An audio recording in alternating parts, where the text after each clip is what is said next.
Some great Indians. Children, you all know that there were the great personalities in India who were having a great achievement and contribution in the society, either in the field of medicine, literature, science, and many others. Now, coming to a great personality such as Shushruta. Now, Shushruta was born in the 6th century BCE. It means from today 2600 years ago. So, 2600 years ago, there were the Rishi Munis. In India, Rishi Munis were not only the sannyasis, they were the great specialist in the field of medicine, literature, science, engineer, and many more. So, in the same field, we are coming here, the field of surgery. Shushruta is known as the father of surgery.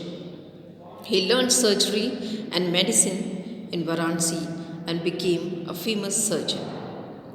So Shushruta was surgeon at that time when there was no diagnostic facilities in India, and he himself was having the knowledge of the structure of the human body.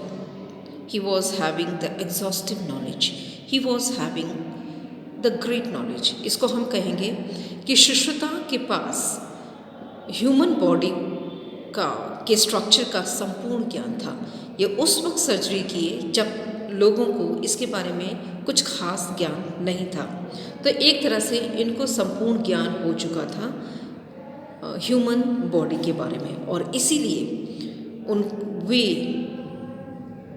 Specialist कहलाए surgery के field में. उन्होंने कई तरह की surgeries की, जैसे kidney और गाल ब्लैडर का स्टोन रिमूव करना, फ्रैक्चर्स को ट्रीट करना, कैटरेक्ट निकालना, मोतियाबिंद. बेटा आप सभी जानते हैं मोतियाबिंद आँखों में के ऊपर जो पीला सा मोती छा जाता है जिसकी वजह से धुंधला दिखता है, जिसको हम मोतियाबिंद कहते हैं.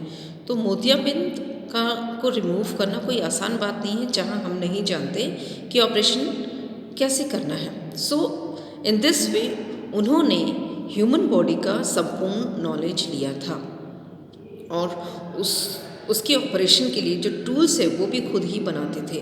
तो एक तरह से ग्रेट इंजीनियर भी यही हुए. तो इन्होंने अपनी खुद की किताब लिखी है सुश्रुता संहिता. सिर्फ सुश्रुता संहिता ने कई किताबें लिखी हैं संस्कृत में, जो कि आयुर्वेदिक मेडिसिन और सर्जरी के फील्ड में बहुत अच्छा ज्ञान रखती है. तो आप सभी जानते हैं कि आयुर्वेदा क्या होता है. ये पुराने समय का सिस्टम था ह्यूमन बॉडी को ट्रीट करने का. तो ये सिस्टम किस पे आधारित था?